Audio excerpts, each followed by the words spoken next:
Support Center of Excellence and Fort Leonard Wood Commanding General, will make a brief statement concerning yesterday's update. Following his statement, General Beck will be available for 10 minutes to answer your questions regarding this topic. For the end of 10 minutes, I will indicate how many more questions we have time for. Please limit yourself to one question and one follow-up. If time permits, we may call on you again for additional questions. When General Beck opens the floor for questions, please raise your hand until I acknowledge you. Then state your name and affiliation for the record so we can ensure you get the information you need if it is not provided here today. Please silence your cell phones and any other electronic devices at this time. Ladies and gentlemen, General Beck.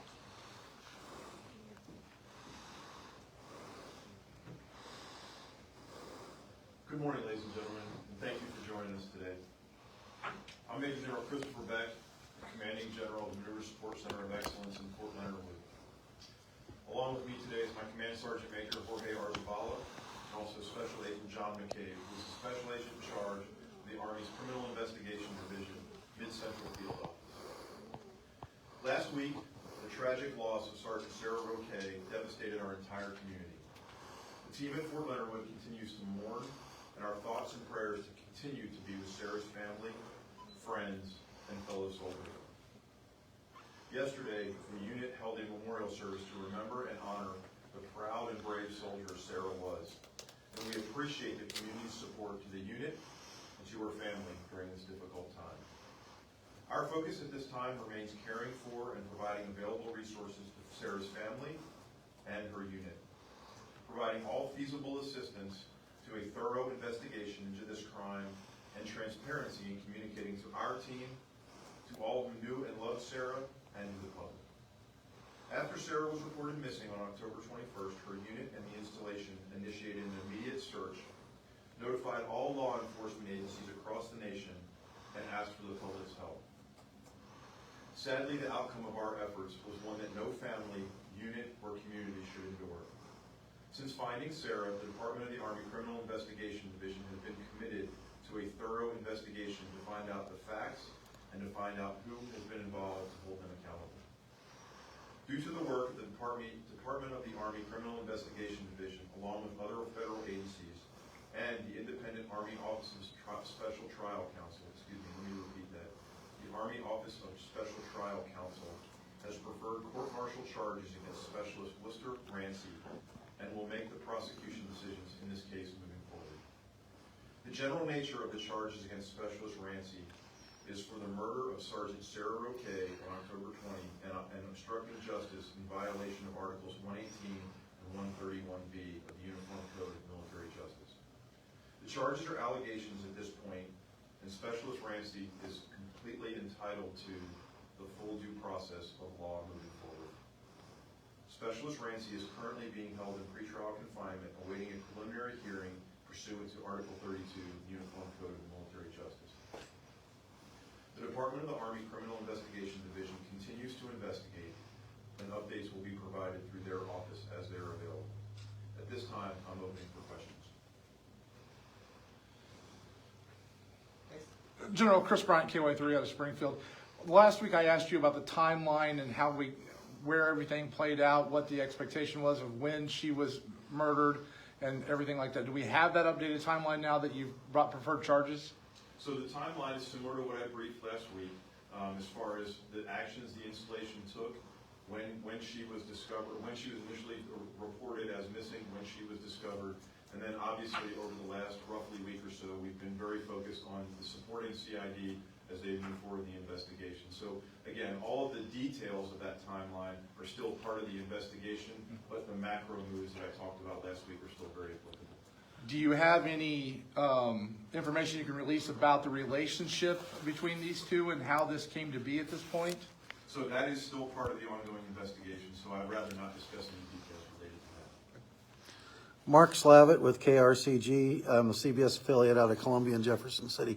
My question for you is, how is the base right now? How are people dealing with this? So I appreciate that question. And the first thing I would say to you is what I said earlier or last week. Fort Leonard Wood remains a safe place to live and work. So things that we have done on the installation to ensure that, we've reinforced that through things like increasing mounted and dismounted patrols through family housing and single soldier areas, living areas. As I said, yesterday the unit had a very touching memorial. And while that does not bring closure, that is a critical step in the healing of that unit and the family. The family did return to their home earlier this week, and they escorted Sarah, and I'm very pleased to report that her hometown gave her and her parents a hero's welcome.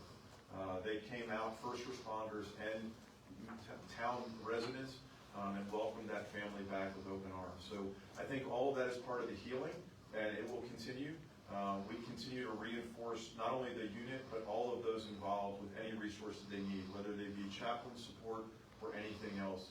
So I think those are all steps, and then things like increasing our patrols and increasing our military police presence, and just the coming together as an installation. Could you update us on the canine? What happens with the canine now? I appreciate that question. So again, and you can see the picture of Sergeant Roque with her dog Zorro. So the parents, before they returned to their home, they had the opportunity to meet Zorro, which I think was a really good step and something they frankly asked for. So right now, Zorro will go into the military process like other military dogs that are separated from their handlers due to military assignments or whatever the case may be.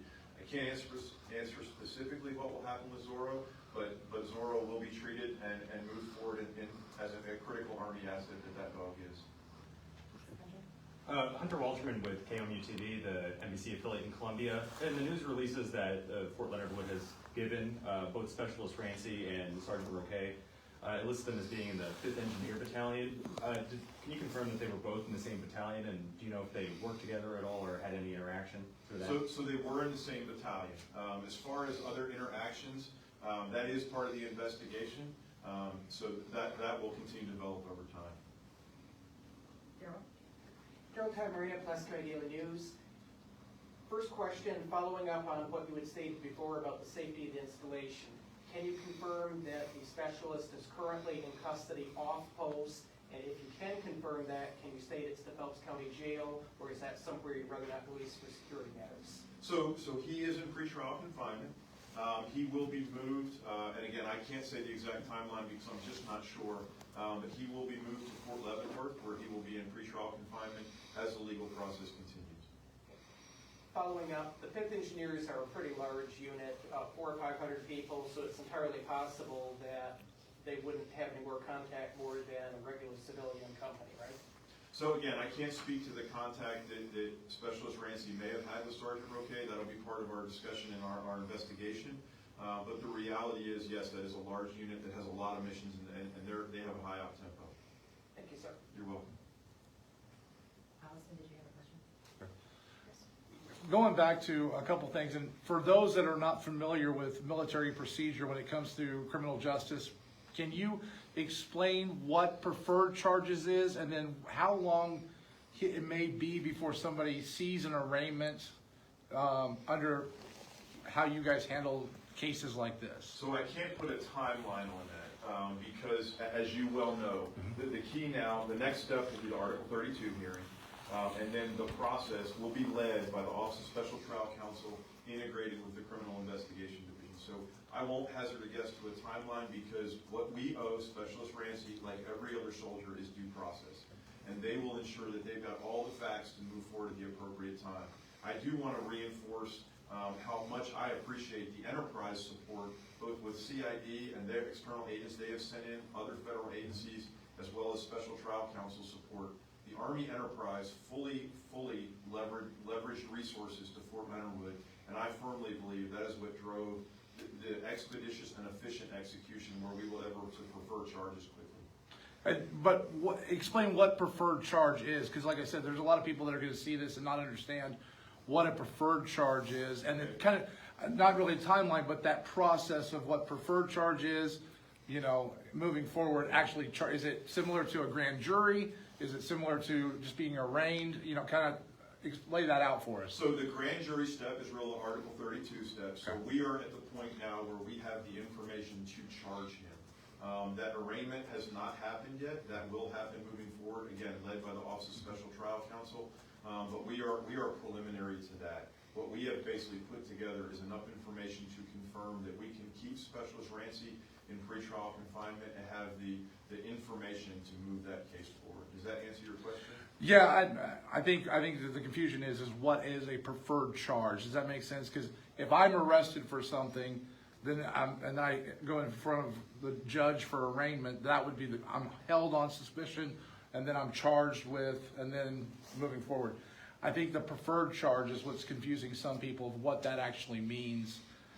Trying to get civilian. I don't know if that's something. So I don't want to get too far out of my lane. Yeah. But again, I will generally say that by preferred charges, we have the ability and the information through the investigation that allows us to continue to keep Specialist Rancy in pretrial confinement. That will lead to an arraignment. That will lead to an Article 32, or as you stated, similar to a grand jury, and then the process will continue from there. Perfect. Okay.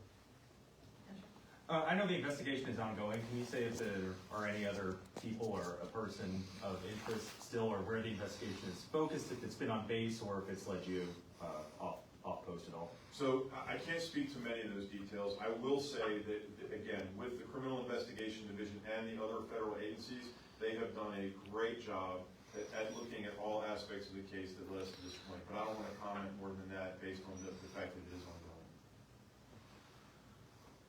We have time for about one more question. General, I want to give you an opportunity. It's been a rough 2 weeks, from the search to today. As you've sat back and dealt with this over the last 2 weeks, I know you're talking about the base, but let's talk about you and the two gentlemen here that have kind of been through all this. How are you personally dealing with this? 2019 was the last time a homicide happened on post. It's been a while. This is not something that happens every day, especially within the community of the installation.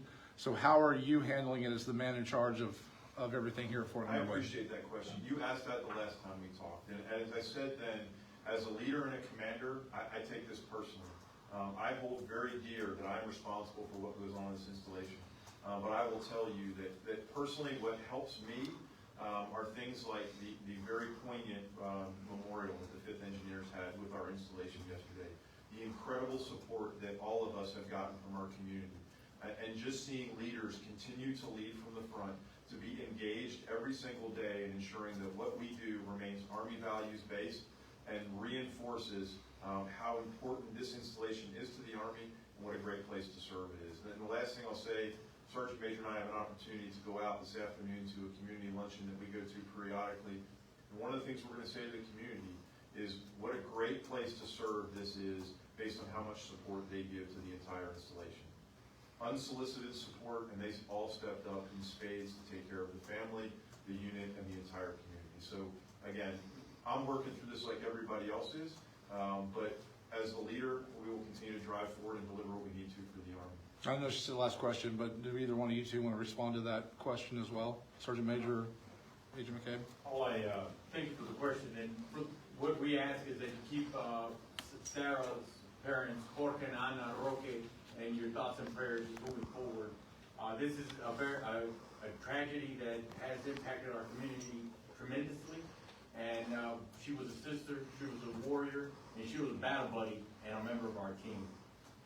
And I ask all the soldiers here that if you need help, we do have chaplains, we have behavioral health, and we have the full ACS team that can provide any assistance to you at any time. And this is for our entire community. So, but we're here and we will continue to move forward, but we will always keep Sergeant Sarah Emily Roque in our thoughts. So again, on behalf of the Fort Leonard Wood and the U.S. Army entirety, our thoughts and prayers continue to be with Sarah's family, friends, and fellow soldiers. Our focus remains on caring for and providing available resources to Sarah's family and unit, providing assistance to a thorough investigation into this crime, and transparency communicating to our team, to all who knew and loved Sarah, and to the public. Again, I want to reinforce moving forward, the lead agency is the Office of Special Trial Counsel, supported from an investigation perspective by the Criminal Investigation Division.